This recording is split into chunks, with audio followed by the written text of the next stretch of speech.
In the autumn of 1281, the sea off the coast of Kyushu was full of the dead. Thousands of ships had been broken against the rocks and against one another, their timbers scattered for miles along the shore of Hakata Bay. It had been the largest seaborne invasion the world would assemble before the 20th century. The records that survive speak of nearly 4,400 vessels and something near 140,000 men, gathered from 3 nations and sent across the water against the islands of Japan. A storm had undone almost all of it in a night. By some accounts, at least half the men who sailed never came home.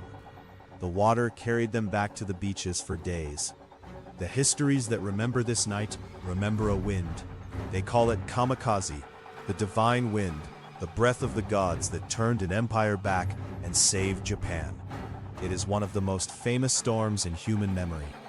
And in remembering the wind so well, those histories almost always tell the story from the shore. This time, we are going to tell it from the other side of the water. Whose fleet was this?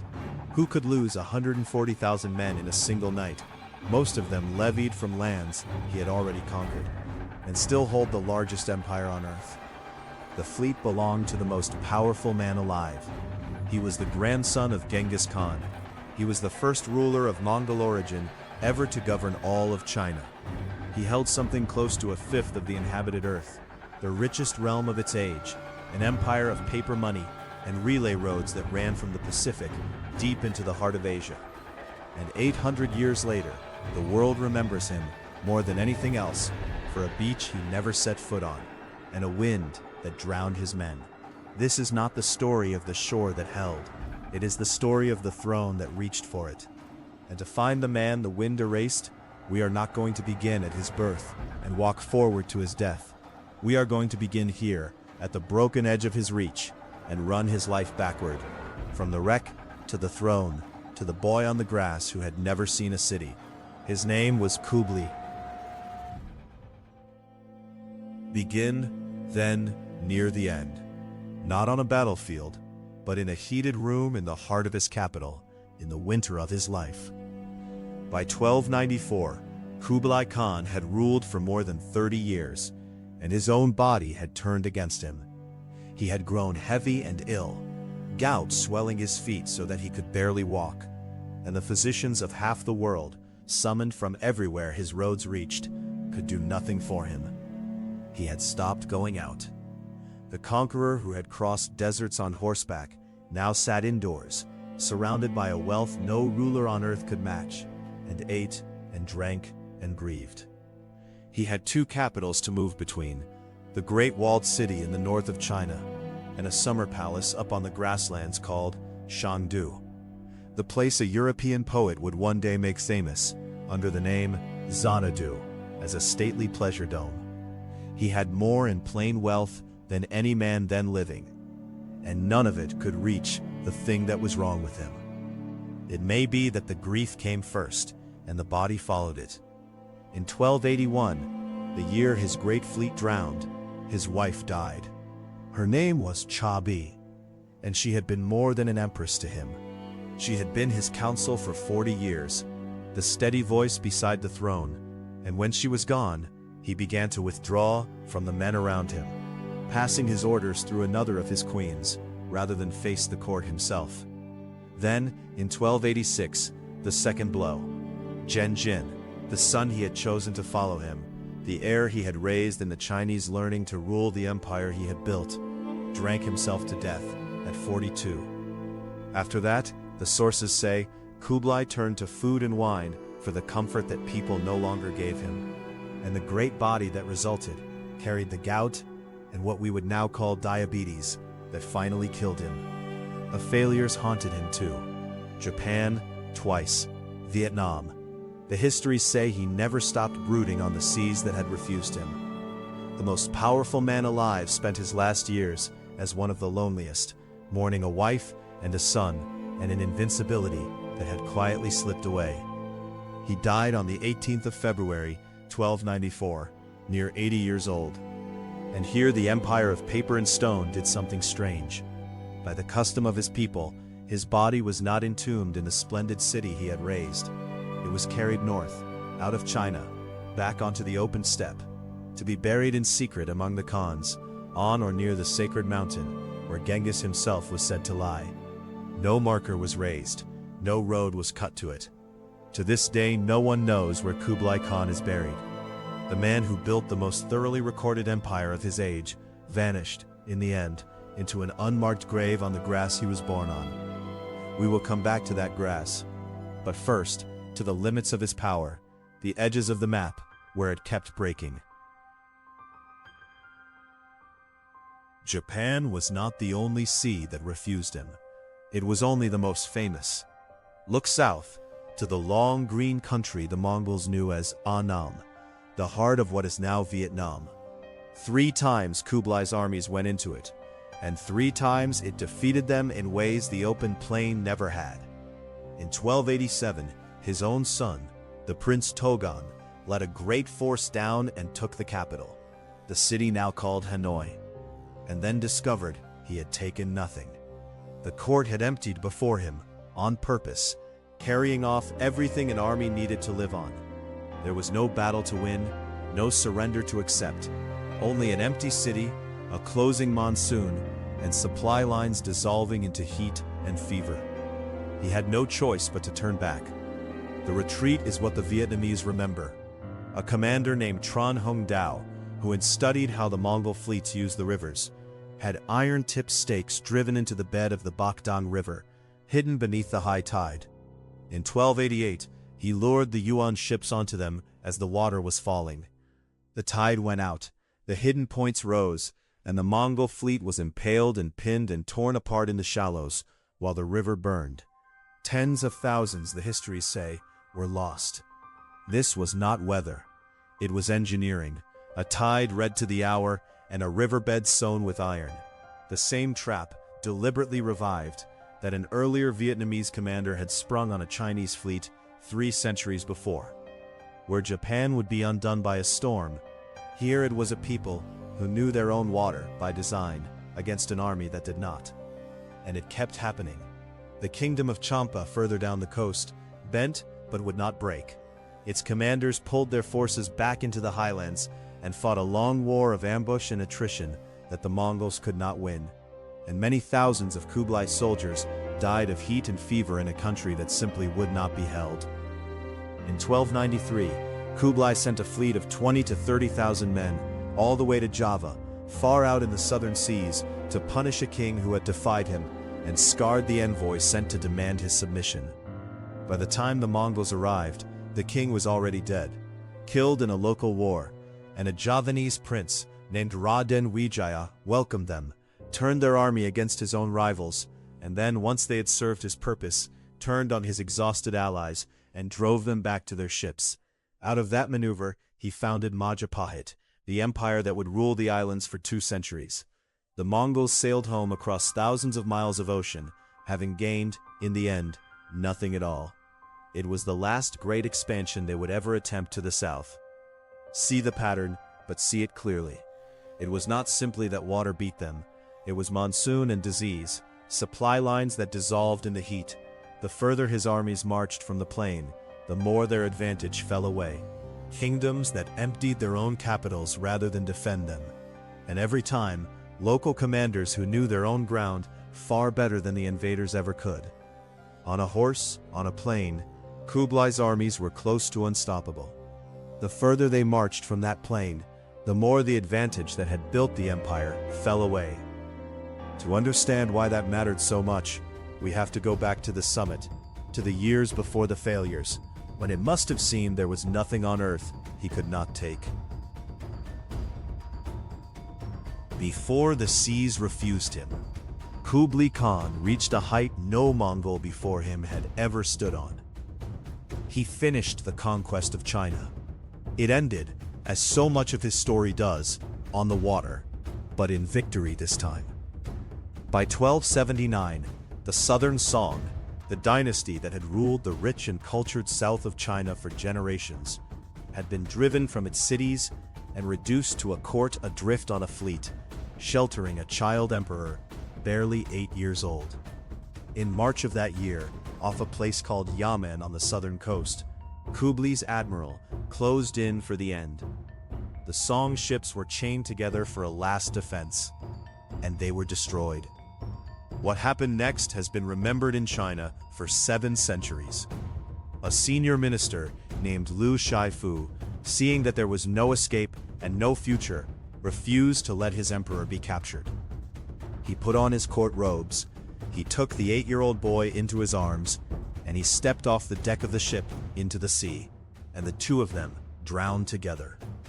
The histories say that hundreds of thousands of officials, soldiers, and women of the court followed them into the water rather than live under the Mongols, and that bodies rose to the surface of the sea for days afterward.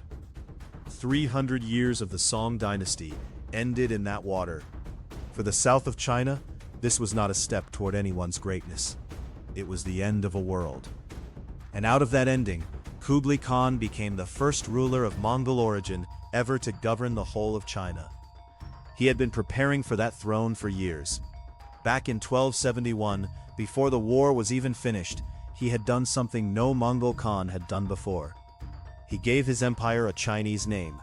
He called it the Great Yuan, taking the words from the most ancient of Chinese classics, the Book of Changes, and claiming for himself the inheritance of all of China's legendary dynasties, as though he were not a conqueror from outside, but the rightful next chapter in their own long story. He built a vast new capital where Beijing stands today and named it Da-Du, the great capital, though to his own people it was Khan Balik, the city of the Khan. He made paper money the only currency of his empire, an idea centuries ahead of the West.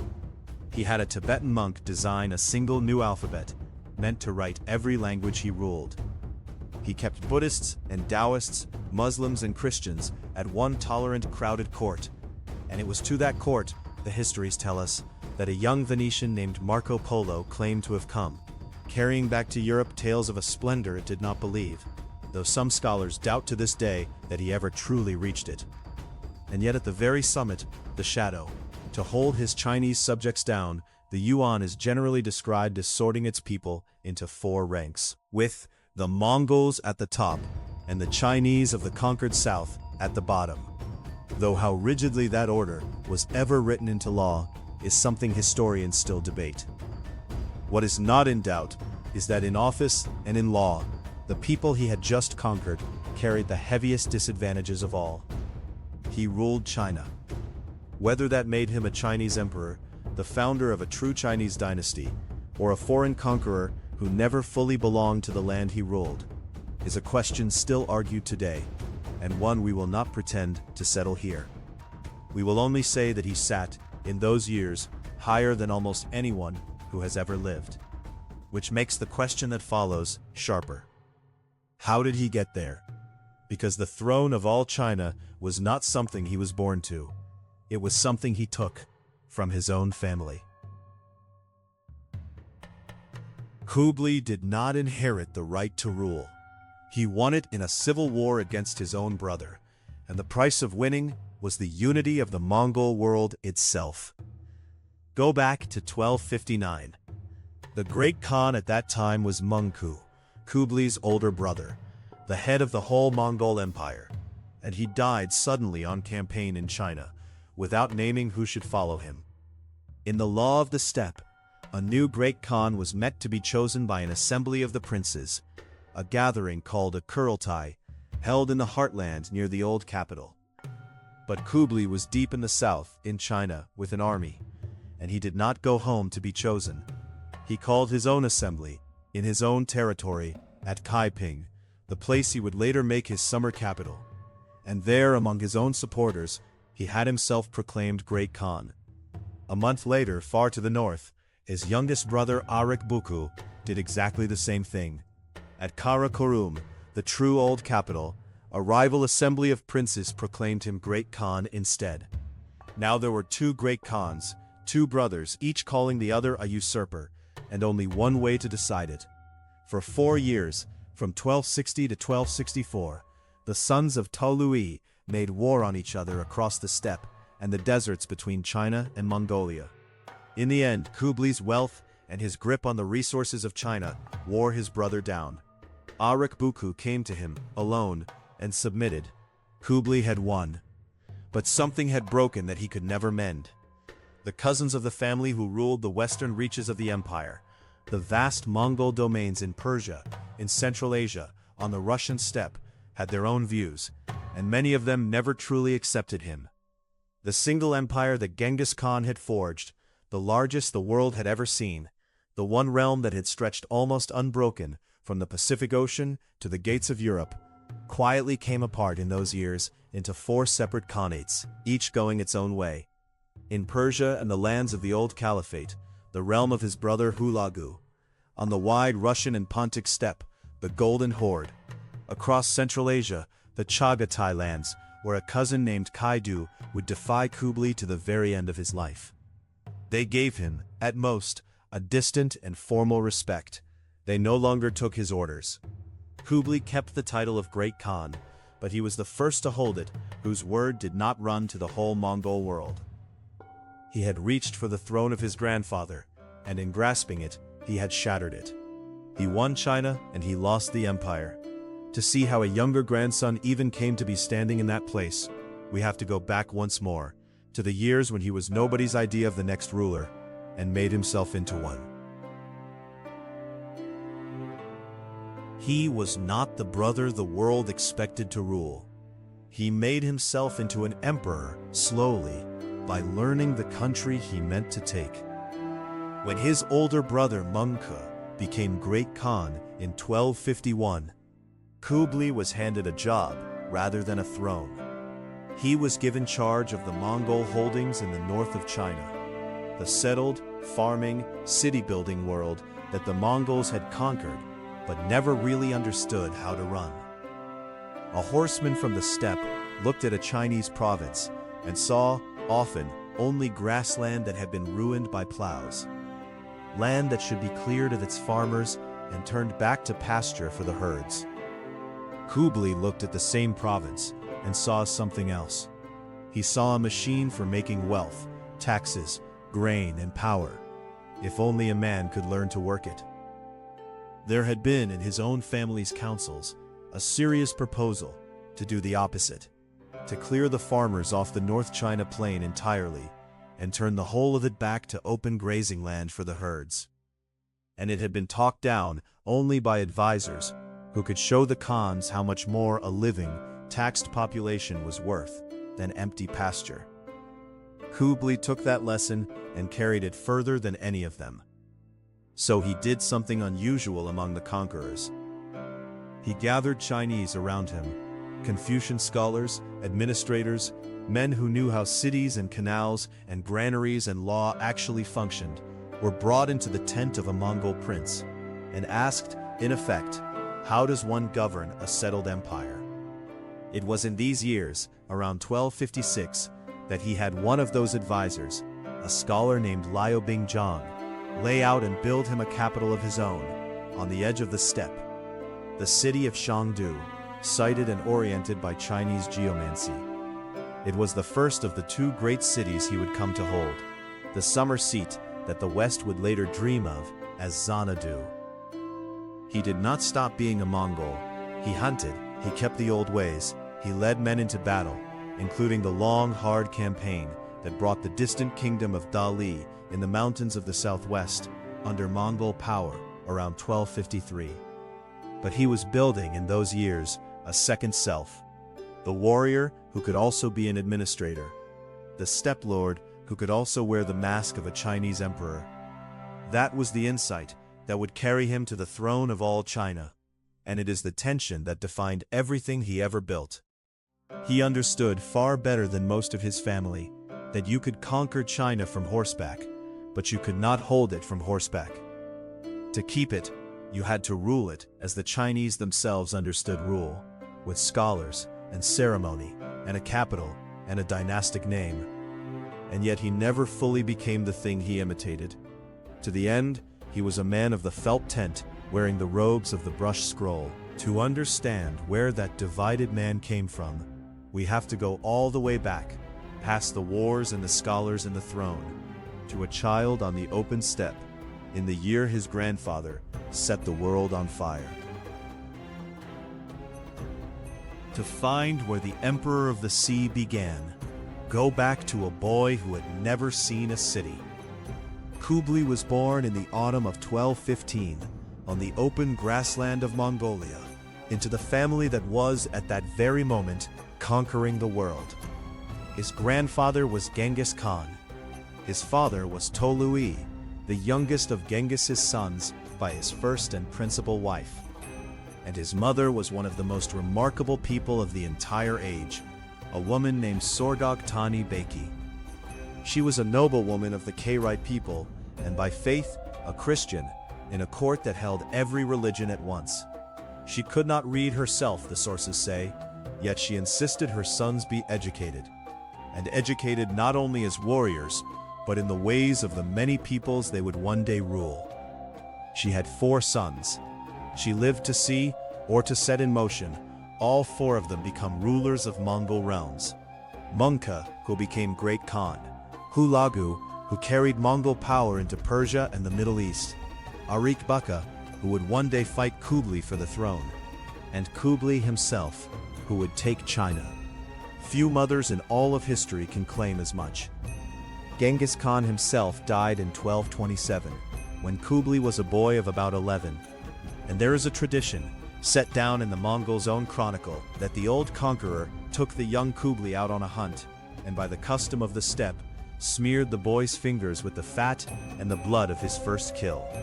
A kind of blessing passed from the grandfather to the grandson.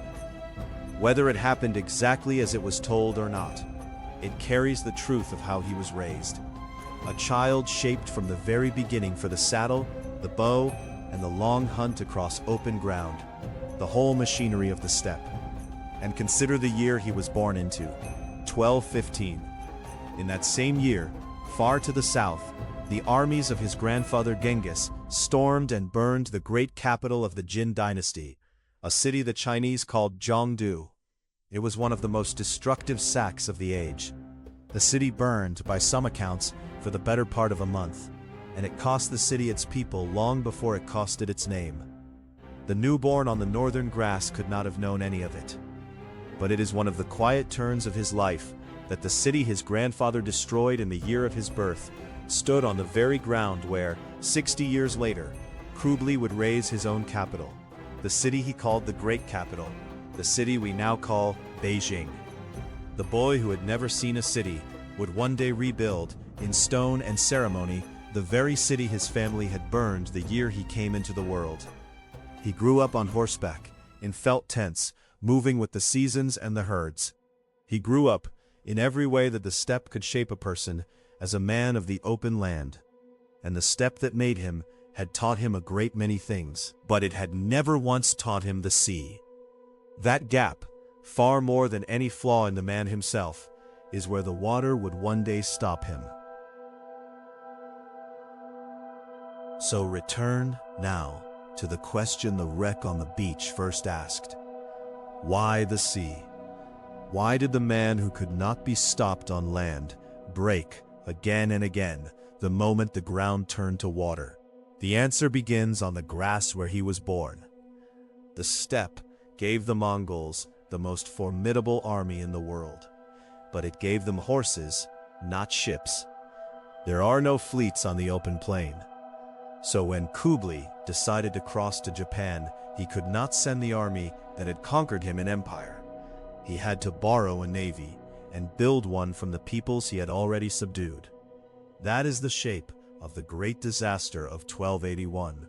2 separate fleets sailed that year for the same target.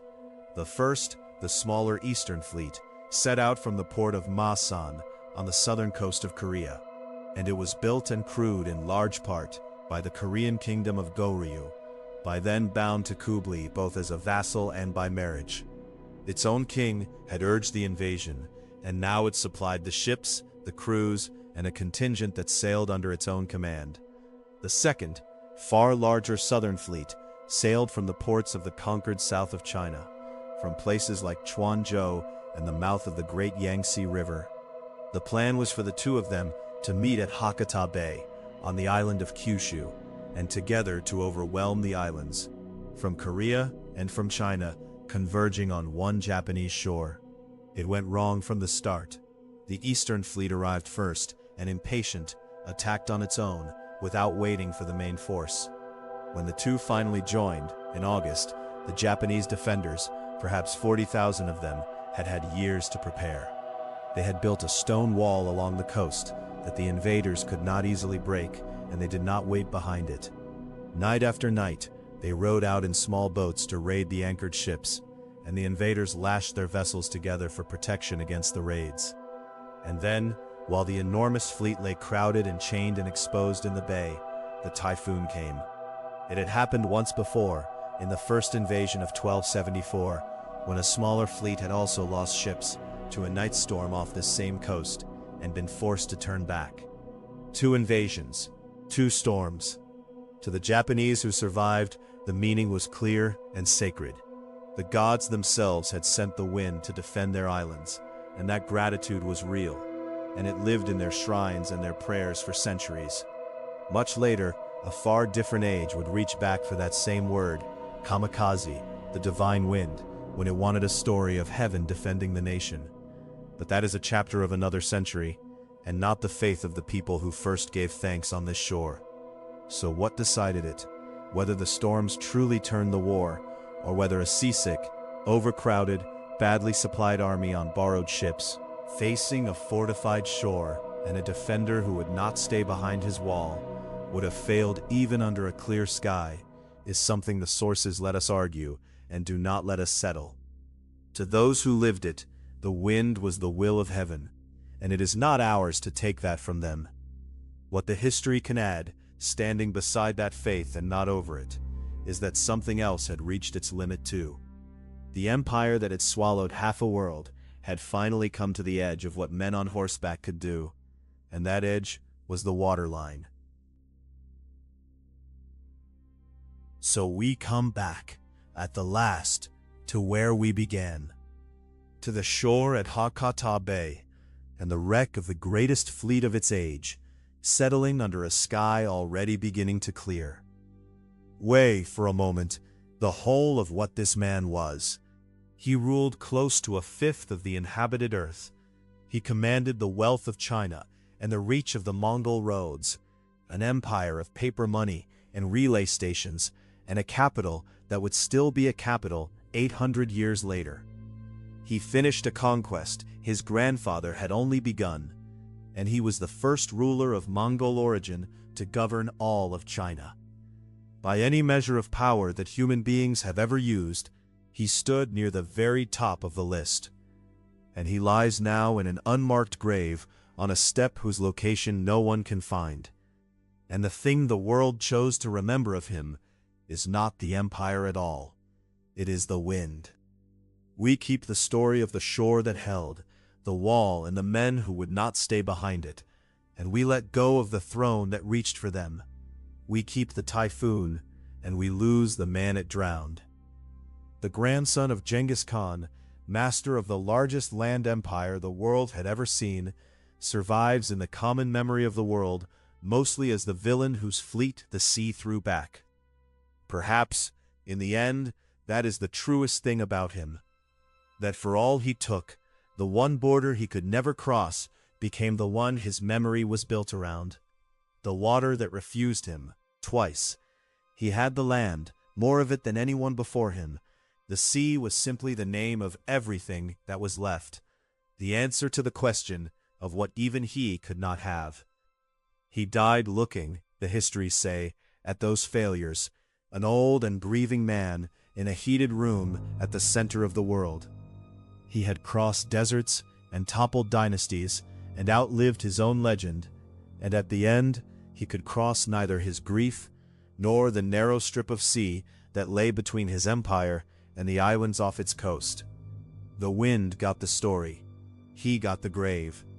What you make of the man who held almost everything, and is remembered for the little he could not reach, is, as it always is here, yours to decide.